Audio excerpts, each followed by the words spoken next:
Hollywood glittered with weddings that looked like fairy tales, but were scripted as meticulously as any blockbuster. Publicists choreographed bouquets, kisses, and headlines to protect icons from rumor, shield studios from scandal, and keep audiences dreaming. Behind those champagne-lit photographs simmered loneliness, hidden passions, and fortunes built on velvet-lined deception. Watch till the last frame as we expose 20 legendary fake marriages and tap subscribe to uncover more Hollywood secrets tonight. Rock Hudson and Phyllis Gates. Rock Hudson was Universal's 6'4" dreamboat, but behind the billboards he was a shy, closeted man, terrified of exposure. When gossip columns began hinting at late-night soirees with male friends, studio fixer Henry Wilson staged a lightning-fast romance between Hudson and his agent's secretary, Phyllis Gates. Reporters were invited to watch the couple shop for rings. Life magazine photographed their surprise wedding. Inside the bungalow, however, the newlyweds slept in separate rooms, and Hudson left on location weeks later. Though Phyllis later claimed she loved him, she also threatened tell-all interviews whenever alimony talk stalled. A constant reminder that the marriage was a contract, not a covenant. The charade worked for a decade. Box office numbers soared, and Rock collected heartthrob roles that might have vanished overnight. Yet the price was crushing isolation. He kept real partners hidden like contraband and drank to quiet the fear of being unmasked. The fake vows bought him superstardom, but they stole his chance at genuine intimacy until it was too late. Rudolph Valentino and Aker. When Latin lover Rudolph Valentino landed a coveted bit part in the Four Horsemen of the Apocalypse, studio publicists needed a headline that screamed respectable. Enter Aker, a raven-haired starlet who embraced Hollywood's secret lesbian underground. Their whirlwind courtship lasted 6 weeks, culminating in a moonlit wedding that turned both into front-page sensations. Legend says Jean slammed the hotel door on their wedding night, locking Valentino in the hallway while she rendezvoused with a girlfriend. The marriage was never consummated. She filed for divorce after 6 hours, but studios demanded they stay married through the film's release. Valentino gained legions of female fans who mailed him perfume-soaked letters, yet whispers about the sham tainted his Catholic image and dogged him until his untimely death. Jean parlayed the scandal into vaudeville bookings, billing herself as Mrs. Valentino. The union lasted only on marquee lights, proving how Hollywood could turn heartbreak into box office gold. Barbara Stanwyck and Robert Taylor. Few couples photographed better than Barbara Stanwyck and Robert Taylor, the Brooklyn street kid turned powerhouse actress and the Nebraska farm boy with choir boy looks. MGM executives, however, feared rumors about Stanwyck's friendships with women and Taylor's reluctance to date starlets. Louis B. Mayer offered Taylor a new contract and a convertible if he proposed. Their ranch wedding was choreographed like a Busby Berkeley number. Newsreel cameras rolled, and MGM piped music to nearby loudspeakers so fans could listen in. Off-screen, they lived mostly apart, each burying themselves in work while Mayer's publicity machine spun stories of cozy domestic bliss. The sham preserved both careers during the production code's moral clampdown, but it also forged a cage. Stanwyck poured her longing into ferocious performances, while Taylor sought solace in alcohol and extramarital flings.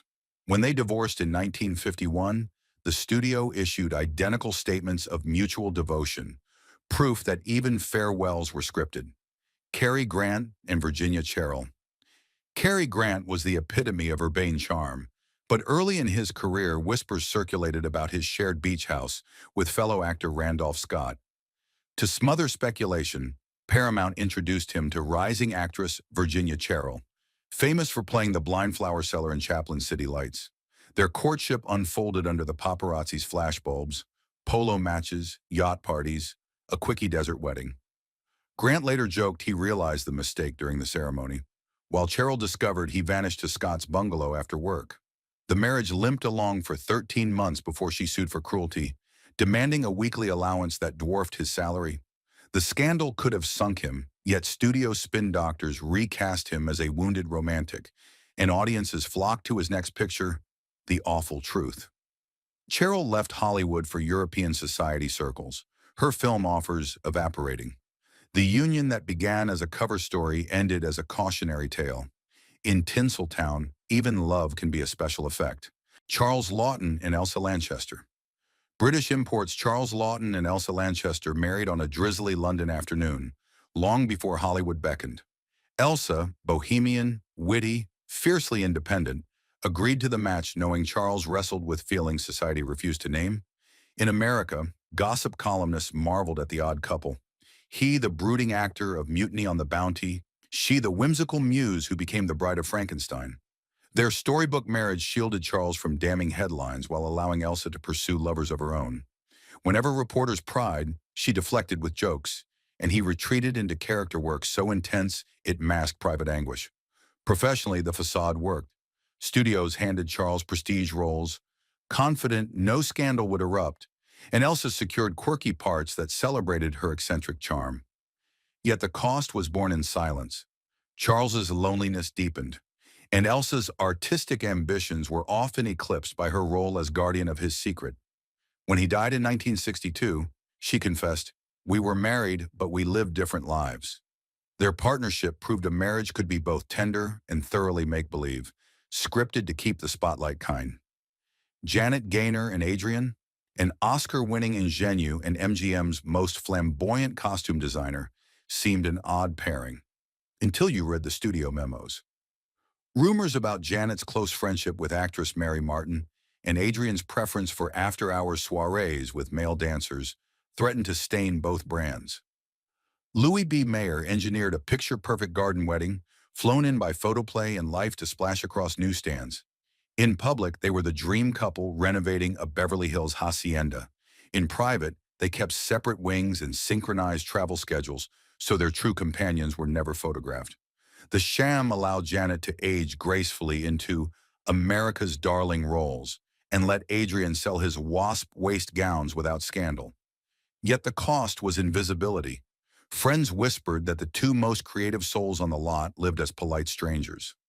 When they moved to a Brazilian ranch in the 1950s, with enough square footage to avoid accidental run-ins, the industry finally guessed the truth. Their lavender union preserved legacies but sacrificed intimacy, proving fame sometimes stitches tighter than any corset Adrien ever designed. Judy Garland and Vincente Minnelli. MGM's Golden Girl was spiraling. Pills, exhaustion, and gossip about girlfriends. The studio prescribed a quick romance with Vincente Minnelli, the brilliant, openly artistic director of Meet Me in St. Louis. Their pastel wedding looked like a Technicolor finale, but insiders knew it soothed two storms. Judy gained a steady husband, and Vincente deflected whispers about weekend soirees at David Hockney's beach house. They did share genuine affection and a daughter, Lisa, yet separate bedrooms became the rule on set and at home. The marriage extended Judy's bankability through Easter Parade and cemented Minnelli as a go-to musical auteur. But it also chained Judy to an image of stability she couldn't sustain. When she cracked on the pirate, Minnelli filed for divorce, and tabloids blamed her alone. The marriage that saved a franchise left Judy feeling like a product with a ribbon around it, while Vincente quietly resumed the life he'd paused for the cameras.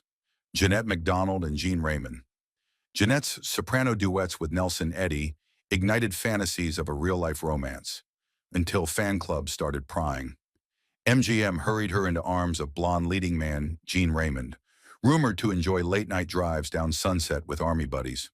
Their candlelit hillside ceremony quenched chatter, and exhibitors plastered happily married banners across theater lobbies.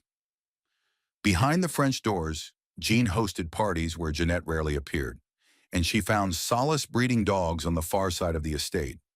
Still, the facade protected their box office glow. Janette locked in $1 million contract, and Jean secured roles he might have lost if rumors proved true. The price came later. When Janette suffered a series of heart attacks, only Nelson Eddy, not Jean, kept vigil, fueling decades of speculation. Their union shows how Hollywood could choreograph a waltz beautiful enough to distract from the empty ballroom. Tyrone Power and Annabella. Tyrone Power, with cheekbones sharp enough to slice studio butter, was swarmed by gossip linking him to male co-stars. Fox executives imported French actress Annabella, and even threatened to suspend her visa unless she accepted his on-set proposal. The elopement played like a romance novel, complete with balcony kisses for foreign correspondents. Yet Tyrone shipped out for World War II soon after, and letters home hinted he felt freer in uniform than in their Mediterranean-themed Beverly Hills mansion. Annabella's accent limited her roles, and she soon discovered fan mail addressed to Tyrone from several servicemen. When they divorced in 1948, studios spun it as distance fatigue, and Tyrone's swashbuckling star kept rising. Annabella returned to Europe, career deflated. The fake vows served as armor for his matinee idol image, but they left two lives oddly emptier than before the champagne toast. Janice Paige and Frank Martinelli. Warner Brothers' song and dance dynamo, Janice Paige was climbing fast, but questions about her late-night visits to pianist Marion Hall's bungalow shadowed every column inch. Publicist Frank Martinelli, a studio staffer few had noticed, offered a neat fix. Marry the boss's problem. The ceremony, sponsored by Modern Screen, featured borrowed tuxedos and a check from Jack L. Warner to the happy couple. They never moved in together. Instead, Frank cashed a weekly stipend to keep silent, while Janice headlined the pajama game on Broadway. The sham pacified censors and secured Janice a new 7-picture deal, yet she later confessed the loneliness haunted her dressing rooms more than any bad review. Frank faded into real estate ventures. Janice reinvented herself on television, always dodging questions about the husband who existed only on glossy paper. Their story underscores Hollywood's brutal math. A pretend marriage could buy success, but never companionship. Angela Lansbury and Richard Cromwell. 19-year-old Angela Lansbury was MGM's bright-eyed ingenue when World War II veteran Richard Cromwell swept her into a whirlwind romance the studio press office practically wrote itself. Their sunset ceremony in Santa Barbara was photographed like a fairy tale, but the truth surfaced before the ink on the society columns dried. Cromwell, a one-time matinee idol whose leading man glow had faded, hoped marriage might cure the secret he'd carried for years. He was gay. 9 months later, he left a note that began, "Sorry, darling, I can't do this anymore." Angela filed quietly for divorce, but the gossip hounds circled. MGM spun a sugar-coated story, Youthful Mistake, granting Cromwell a dignified exit and positioning Lansbury as a courageous girl next door who would someday find true love. She did in producer Peter Shaw, yet the episode hardened her. Behind that porcelain smile was a steely young woman who had learned the cost of Hollywood's illusions. Cromwell never regained his box office footing, while Lansbury channeled heartbreak into the sly depth that made Gaslight and The Manchurian Candidate unforgettable. A lavender slip of paper became her tuition in the brutal arithmetic of fame. Henry Fonda and Margaret Sullivan. They were the golden couple of the University Players repertory troupe. Lean Nebraskan Henry Fonda and mercurial Virginia-born Margaret Sullivan. On Christmas Day, backstage in Baltimore, they vowed forever, but friends whispered the nuptials felt more like improvisation than romance. Their careers were rocketing in opposite directions. Sullivan already dazzled Broadway scouts. Fonda was still hauling scenery. A tidy marriage offered respectable headlines and a 2-for-1 publicity hook. Yet neither surrendered the restless independence that defined them. Within 8 weeks, they were in separate tour buses, sending polite telegrams instead of love letters. The annulment was discreet, but columnists labeled Fonda too aloof and Sullivan temperamental, tags that clung for years. Still, the faux fairy tale sharpened them. Fonda cultivated the stoic gravitas that anchored the grapes of wrath, while Sullivan wielded her heartbreak like a scalpel in the shop around the corner. Their 2-month union became Hollywood's shortest masterclass in how fast a studio dream can dissolve, and how failure, repackaged, can launch two legends. Laurence Olivier and Jill Esmond. Before Vivien Leigh ignited his myth, a 23-year-old Laurence Olivier married fellow West End prodigy Jill Esmond under Klieg lights and cathedral bells. British tabloids swooned, but insiders sensed a strategic curtain. Olivier's ambition aimed squarely at Hollywood, where a married man signals stability, not scandal. Esmond, meanwhile, coveted leading roles her shy demeanor rarely courted. In public, they were theater's glamorous darlings. In private, they rehearsed different scripts. He pursued co-star affairs. She nurtured discreet same-sex friendships no newspaper would dare print. When Hollywood finally beckoned, studio bosses paraded them as Britain's answer to Gable and Lombard. Yet separated transatlantic work kept the couple thousands of miles and worlds apart. By 1937, Olivier filed quietly for divorce, citing incompatibility, just weeks before Fire Over England paired him with Lee and changed cinema history. Esmond retreated to character parts, her name forever footnoted as the woman who lost him. Their marriage was a stepping stone nobody really intended to keep. Proof that in show business, even I do, can be opening night hype. Mickey Rooney and Ava Gardner. Metro-Goldwyn-Mayer dreamed up the perfect headline. America's reigning box office imp and the studio's newest goddess tie the knot. Mickey Rooney, 21 and riding the Andy Hardy juggernaut, boosted his wholesome image.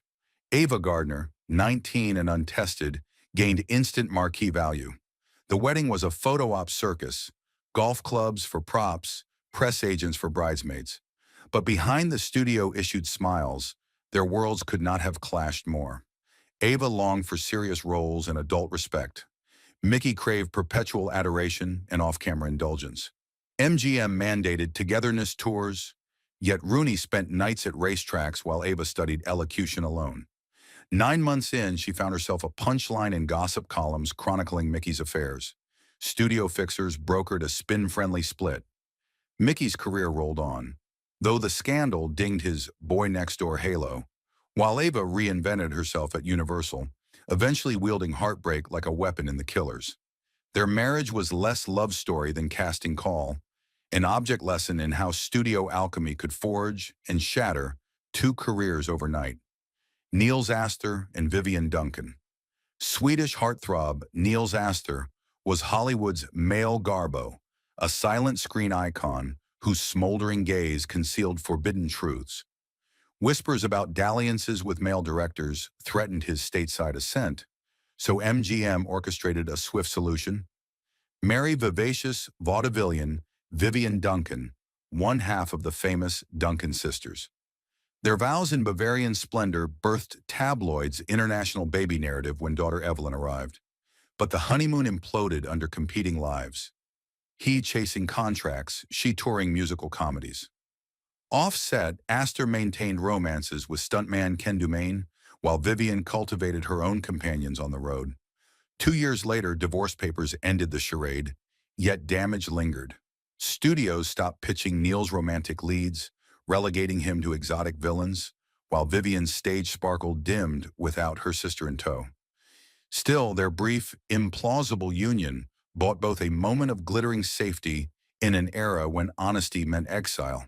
It stands as an emblem of the lengths old Hollywood demanded its stars travel, from Bavaria to heartbreak, to protect a silver screen illusion.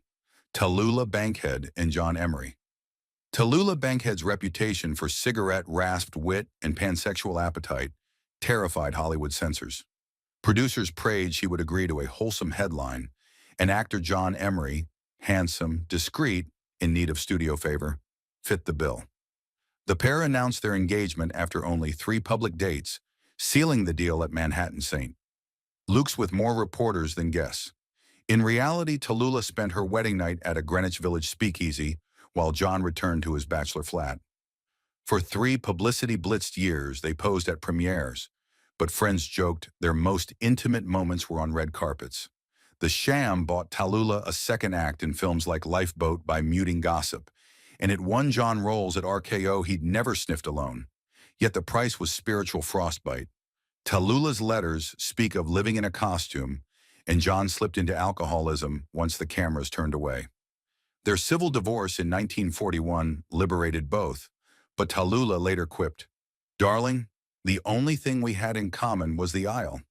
The marriage stands as silver screen smoke and mirrors, convincing only from the balcony seats. William Powell and Carole Lombard. When dapper William Powell courted screwball comet Carole Lombard, tabloids swooned over Hollywood's aristocrats of laughter. MGM knew exactly what it was doing. Powell, 38, needed fresh momentum. Lombard, 22, needed matronly respectability to graduate from Maxinate shorts. Their yacht club ceremony generated column inches measuring Powell's tux lapels as closely as Carol's veil, perfect copy for exhibitors. But the couple's offset reality was two parallel shooting schedules and zero shared interests. Lombard craved high-speed pranks and bawdy jokes. Powell favored chess and quiet dinners. After 26 months of polite, prearranged photo ops, they divorced with press releases declaring undiminished affection, career impact. Lombard soared, her heartbreak earning sympathy that helped her land 20th Century and My Man Godfrey. Powell shed middle-aged stuffiness for the rakish Nick Charles and the Thin Man.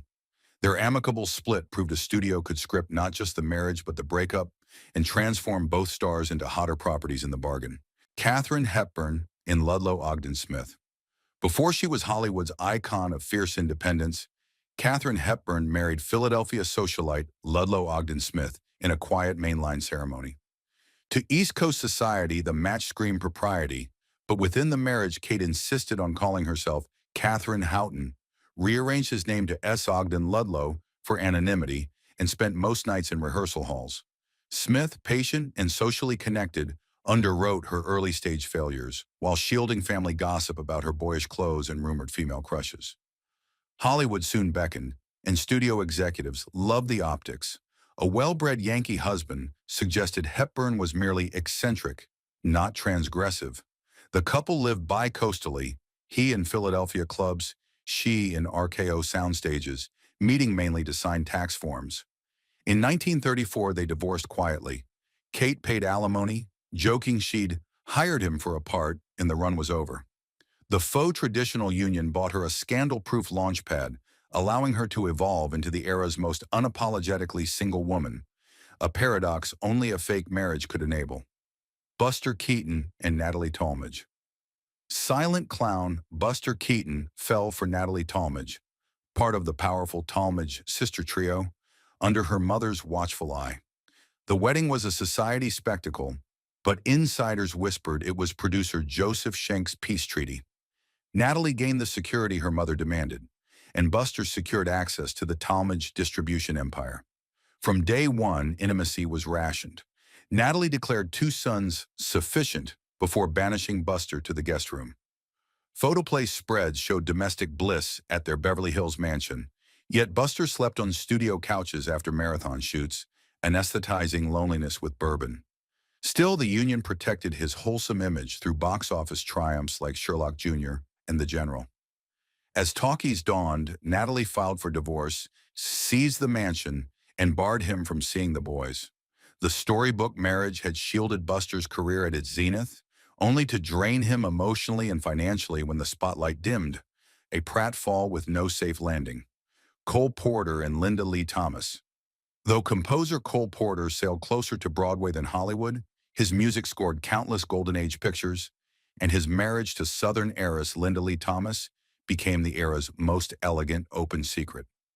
Linda, 12 years his senior and freshly divorced from an abusive husband, craved cultured companionship. Cole needed a socially bulletproof facade for a gay man intent on global salons. Their Parisian ceremony dripped with couture and crowned Cole respectable, a prerequisite for future screen contracts at MGM. In public, they were inseparable at premieres of films like Born to Dance. In private, Linda hosted cosmopolitan soirees, while Cole indulged discreet romances with chorus boys. The arrangement supercharged his productivity, night and day. Begin the Begin, You're the Top, songs that turned Hollywood musicals into Art Deco fantasies. When a 1937 riding accident left Cole disabled, Linda managed press and finances, reinforcing the myth of a devoted love match. She died in 1954, her will securing his estate. He followed a decade later, the secret still officially unspoken. Their marriage wasn't a passion play, but a strategic alliance that birthed a soundtrack for an age, and taught Hollywood how sophistication could camouflage truth with exquisite polish. Every glittering ring carried a price, and every stage kiss left echoes that still haunt Hollywood lore. If these stories moved you, imagine the thousands still buried in studio vaults. Share your thoughts below, pass this video along, and remember, truth in Tinseltown always hides behind a perfect spotlight, awaiting discovery.